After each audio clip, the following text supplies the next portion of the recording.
स्वागत है और मैं हूं आयुषी विजयवर्गीय आपके साथ और आप देख रहे हैं फाइनल रिपोर्ट। जानेंगे खबरें विस्तार से, लेकिन बुलेटिन में सबसे पहले एक नजर इस वक्त की हेडलाइंस।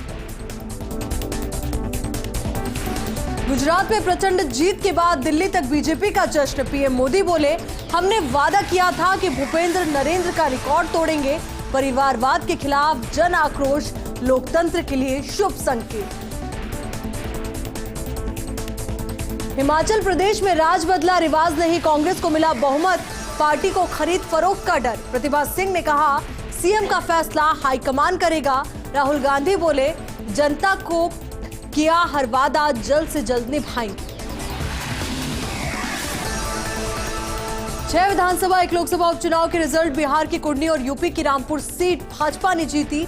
मैनपुरी में 2 लाख से अधिक वोटों से डिंपल यादव की विजय। खतौली में आरएलडी और छत्तीसगढ़ के भानु प्रतापपुर में कांग्रेस की जीत। सरदार शहर विधानसभा से चला सीएम गहलोत का जादू। कांग्रेस के अनिल शर्मा को जीत। 26,000 वोटों से बीजेपी के अशोक पीचा को हराया।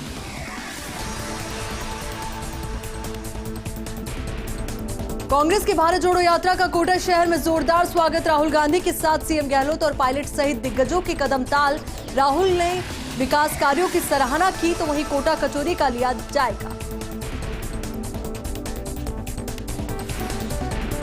जयपुर पुलिस मुख्यालय में सीएम अशोक गहलोत ने ली बैठक। कानून व्यवस्था को लेकर की समीक्षा। सीएम के सख्त निर्देश। रात 8 बजे बाद शराब बिकती मिली तो थाने और सीओ होंगे जिम्मेदार। सहकारिता मंत्री उदयलाल आंजना निम्बाहेड़ा के दौरे पर रहे। मंत्री उदयलाल आंजना ने भारत जोड़ो यात्रा के बीच कांग्रेस को हिमाचल में मिले बहुमत और सरदार शहर विधानसभा उपचुनाव की शानदार जीत को लेकर प्रतिक्रिया दी। उन्होंने कहा कि लोग समझ रहे हैं कि कांग्रेस ही देश को एक रख सकती है। वहीं भाजपा की जन आक्रोश यात्रा को लेकर भी मंत्री उदयलाल आंजना ने निशाना साधा। इस दौरान मंत्री उदयलाल आंजना से खास बातचीत की हमारे सहयोगी पीके अग्रवाल ने।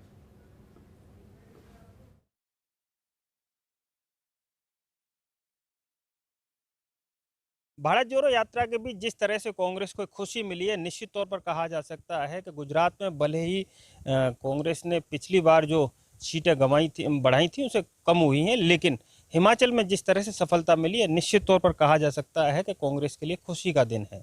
हमारे साथ है सहकारिता मंत्री उदयलाल आंजना। जानने की कोशिश करेंगे सर, जिस प्रकार से भारत जोड़ो यात्रा के बीच जो सफलता मिली है, कैसे देखते हैं? भारत जोड़ो यात्रा के बीच राहुल जी पूर्ण रूप से राजनीति से परे हटकर इस यात्रा को कर रहे हैं, जिसमें सभी पार्टियों का और पत्रकारों का और बुद्धिजीवियों का भी सहयोग मिल रहा है। और ग्रामीण क्षेत्र में तो विशेष उत्साह देखने को मिल रहा है। जहाँ जहाँ से यात्रा गुजरती है, वो वर्णन आंख से जो देखता है उसी को मालूम पड़ता है कि कितना उसमें आनंद आ रहा है।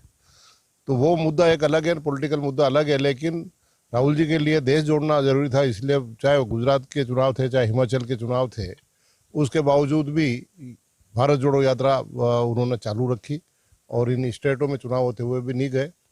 और तो भी लोगों ने हिमाचल में तो समर्थन दिया ही है, और गुजरात में तो जिस प्रकार का वातावरण लग रहा था और आपके आने से भी थोड़ा नुकसान हुआ है, नहीं तो लगभग उतनी सीटें तो वापस पुनः मिल जाती। लेकिन जब आप पार्टी आ गई, तो आप पार्टी की वजह से कांग्रेस के वोटों में डिवीज़न हुआ और इस कारण से हम थोड़ा पिछड़ गए। बाकी हिमाचल में तो बिना राहुल जी के वो गए लोग चाहते हैं कांग्रेस को, इस कारण से आज वोट दे रहे हैं। और राहुल जी का मकसद केवल भारत में सद्भाव और शांति रहे और संविधान की बढ़िया रक्षा हो सके, सत्ताधारी लोग अन्याय नहीं करे, इसलिए भारत जोड़ो यात्रा शुरू कर रखी है। ये थे सहकारिता मंत्री उदयलाल आंजना। इनका साफ शब्दों में कहना है कि निश्चित तौर पर हिमाचल की जीत से कांग्रेस को बूस्टर डोज तो मिलेगा ही, लेकिन राजस्थान में जिस तरह से सरकार की योजना है, गहलोत सरकार जिस तरह से काम कर रही है, निश्चित तौर पर एक बार फिर कांग्रेस सरकार रिपीट होगी। और दूसरा, उन्होंने भाजपा की जन आक्रोश यात्रा पर भी तंज कसा है। कैमरा पर्सन चंद्रेश जैन के साथ PK Agrawal, first India news, Nimbahera, Chittorgarh. प्रदेश की कानून व्यवस्था को लेकर मुख्यमंत्री अशोक गहलोत ने समीक्षा बैठक ली। पीएचक्यू में हुई बैठक के बाद गहलोत मीडिया से रूबरू हुए। इस दौरान उन्होंने कहा कि अपराध किस प्रकार से कंट्रोल में रहे, इसे लेकर बैठक में चर्चा हुई। प्रदेश में क्राइम बिल्कुल बर्दाश्त नहीं होगा और हर फरियादी की सुनवाई होगी। गहलोत ने कहा कि आजकल विदेश से भी गैंग ऑपरेट हो रहे हैं। हमारी सरकार ने अपराध पर कंट्रोल किया है। गहलोत ने बताया कि अपराधियों के साथ संबंध रखने वाले कर्मचारियों पर भी कार्रवाई होगी। मुख्यमंत्री अशोक गहलोत ने पुलिस मुख्यालय की बैठक में सख्त निर्देश दिए कि अगर 8 बजे बाद शराब बिकती मिली तो संबंधित थाने का थानादार यानी कि थानेदार और सीओ जिम्मेदार होंगे। जिला एसपी इसकी प्रॉपर मॉनिटरिंग करेंगे। 8 बजे के बाद में शराब की दुकान नहीं खुली रहनी चाहिए। बहुत अच्छा इम्पैक्ट पड़ा था पूरे प्रदेश के अंदर, विशेषकर महिलाओं और बच्चों में बहुत बड़ा वेलकम भी हुआ था उस वक्त। धीरे धीरे डाइल्यूट हो गया वो, जो हम महसूस करते हैं। और उन्होंने निर्णय किया कि वापस जो है, जो 8 बजे के बाद शराब अगर बिकती मिलेगी, उस जो एरिया के थानेदार हैं, थानेदार सीओ की जिम्मेवारी होगी, जिसका एरिया पूरा, ओवरऑल जिम्मेवारी एसपी की होगी कि जिले में 8 बजे के शराब बाद में बिके नहीं। ये एक बड़ा पॉइंट है, इसको मैं समझता हूँ कि हम लोग बहुत सीरियस ले रहे हैं कि उससे कई तरह की बीमारी पैदाइशी होती है। तो ये एक है।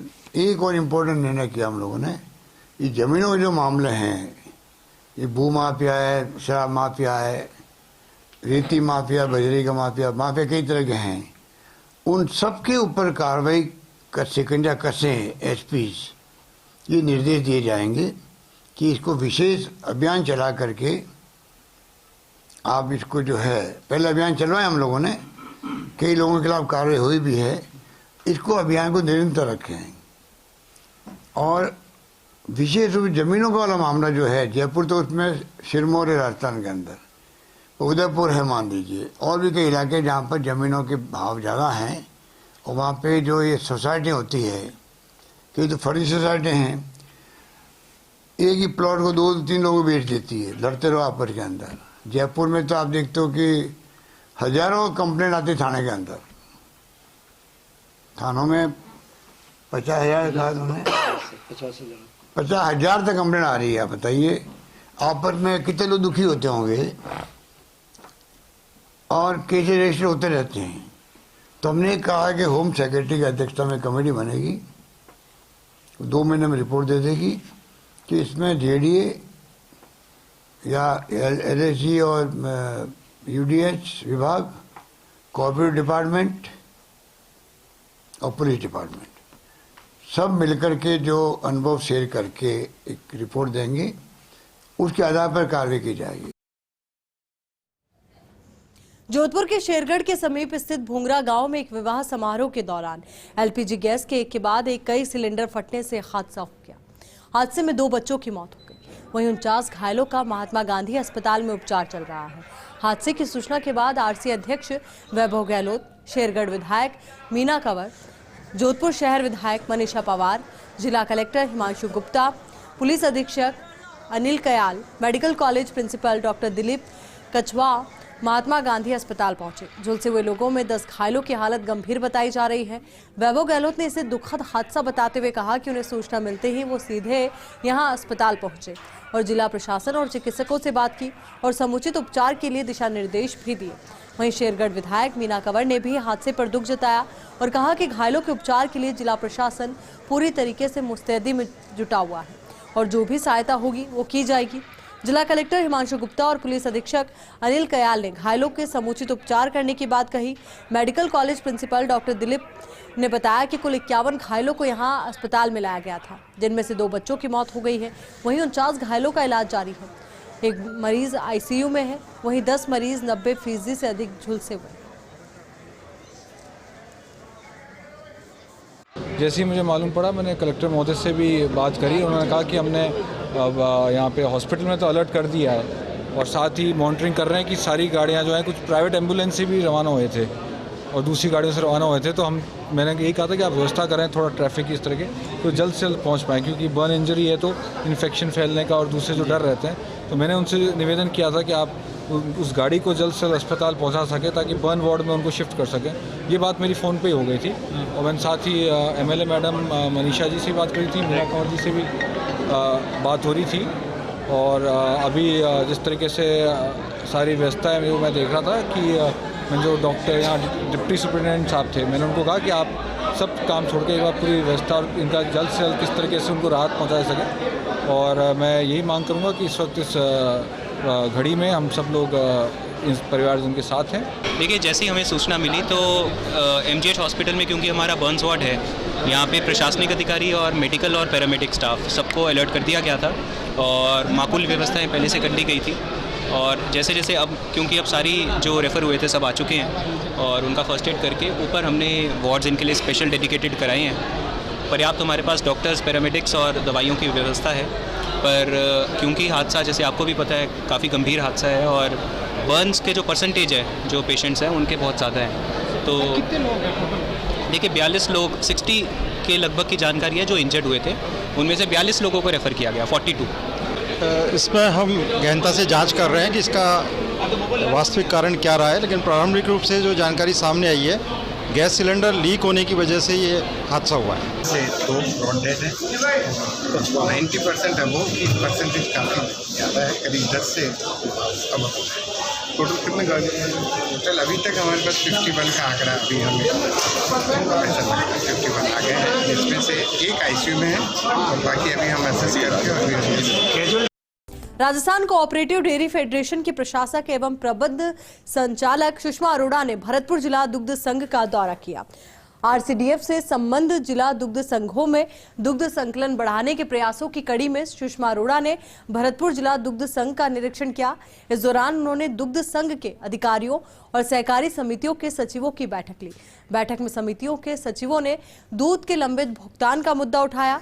इस पर अरोड़ा ने भरतपुर जिला दुग्ध संघ के MD को निर्देश दिए कि दूध का बकाया भुगतान शीघ्र किया जाए। साथ ही कहा कि दुग्ध उत्पादकों को समय पर उनके दूध का भुगतान किया जाना सुनिश्चित करें। दुग्ध संघ को आर्थिक संसाधनों की कमी नहीं होने दी जाएगी। इसके लिए RCDF द्वारा जल्द ही कार्यशील पूंजी की व्यवस्था की जा रही है। सुषमा अरोड़ा ने भरतपुर धौलपुर में प्रचुर दुग्ध उत्पादकों को देखते हुए अधिक से अधिक नई दुग्ध समितियों का गठन करने और दुग्ध उत्पादकों को सहकारी डेयरी सेक्टर से जोड़कर दुग्ध संकलन बढ़ाने पर जोर दिया। उन्होंने गुणवत्ता युक्त दूध उत्पादों की उपलब्धता सुनिश्चित करने के लिए गुणवत्ता युक्त दूध संकलित किए जाने के भी दिशा निर्देश दिए। सूखे और बाढ़ की वैश्विक समस्या पर 3 दिवसीय अंतर्राष्ट्रीय सम्मेलन का आगाज हुआ। उदयपुर के जनार्दन राय नागर राजस्थान विद्यापीठ के सभागार में आयोजन हुआ। सम्मेलन का शुभारंभ बोस्निया के राजदूत मोहम्मद शेंजिच लक्ष्यराज सिंह मेवाड़, कुलाधिपति प्रोफेसर बलवंत राय जानी, कुलपति प्रोफेसर SS सारंग देवोत ने किया। सम्मेलन में बाढ़ और सूखे के कारण जानमाल का नुकसान और उसका समाधान खोजने को लेकर विस्तार से चर्चा की जाएगी। सम्मेलन में 6 महाद्वीपों की जल जीवन विशेषज्ञ भाग लेंगे। इस मौके पर कुलपति प्रोफेसर SS सारंग देवोत ने जानकारी देते हुए बताया कि विशेष रूप से ऐसे देशों के प्रतिनिधि सम्मिलित होंगे जो विगत 2 सालों में बाढ़ और सूखे के प्रभावित हुए हैं, यानी कि इन दोनों से प्रभावित हुए हैं। अंतर्राष्ट्रीय आयोजन में भाग लेने के लिए अतिथियों के आने का क्रम प्रारंभ हो चुका है। अब खबर सवाई माधोपुर से है। सवाई माधोपुर दौरे के दौरान मां बेटे का जंगल की खूबसूरती से लगाव देखने को मिला है। सोनिया गांधी और राहुल गांधी की हम बात कर रहे हैं। आज रणथंभौर भ्रमण पर वो रहे, तो वहीं एक ही जिप्सी में सवार होकर रणथंभौर नेशनल पार्क का भ्रमण किया। राहुल गांधी और सोनिया गांधी की बेहद एक्सक्लूसिव तस्वीर फर्स्ट इंडिया न्यूज के पास है, जो इस वक्त हम आपके साथ साझा कर रहे हैं। आज रणथंभौर पहुंचे हैं सोनिया गांधी और प्रियंका गांधी और राहुल गांधी। कल सोनिया गांधी का जन्मदिन है, ऐसे में गांधी परिवार की ओर से रणथंभौर में सेलिब्रेट होगा सोनिया गांधी का जन्मदिन। इसके साथ ही राहुल गांधी की भारत जोड़ो यात्रा में भी शामिल होंगी सोनिया गांधी।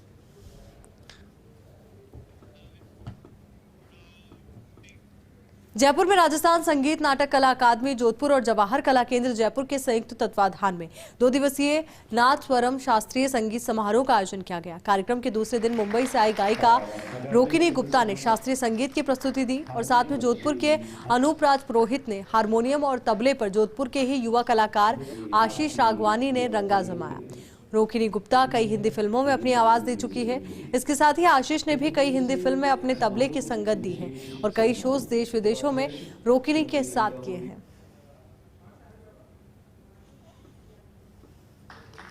राजस्थान में आके परफॉर्म करना, और वो भी जयपुर जैसे शहर में जहाँ पे सभी सुनकार, सभी जानकार लोग बसते हैं, सभी सभी बड़े बड़े दिग्गज कलाकार यहाँ से बहुत हुए, तो उन सबके सामने बजाना और it's an complete honour for मी।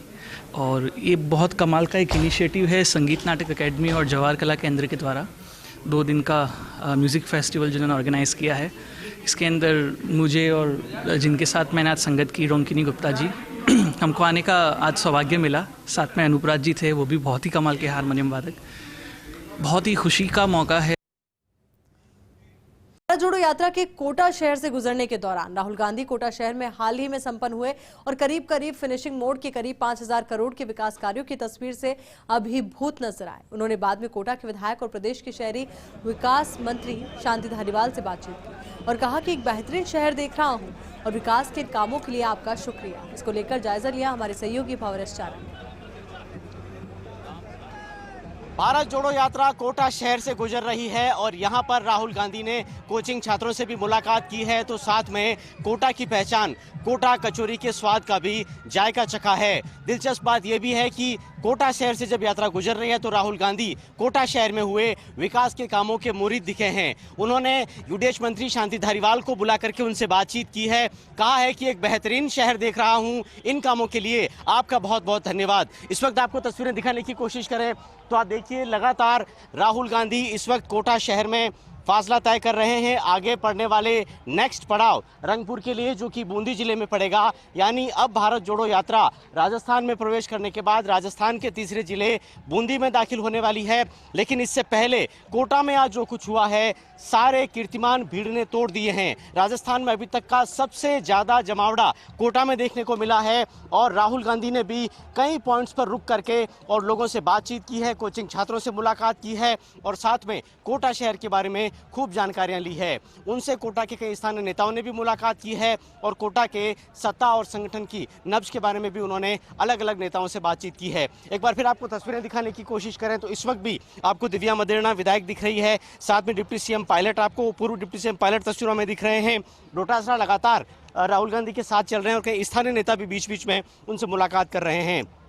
तो फिलहाल ये यात्रा पहली बार प्रदेश के किसी संभागीय मुख्यालय पर पहुंची है और करीब करीब कोटा शहर को पार करके अब बूंदी की तरफ बढ़ रही है। कैमरामैन आकाशदीप सिंह के साथ Bhawresh Charan, first India news, Kota. Bharat Jodo Yatra में विधायक रोहित बोहरा ने राहुल गांधी के साथ यात्रा की। इसके साथ ही बोहरा और राहुल के बीच में काफी देर तक चर्चा भी हुई। बोहरा और राहुल में कई मुद्दों पर खास बातचीत भी हुई है।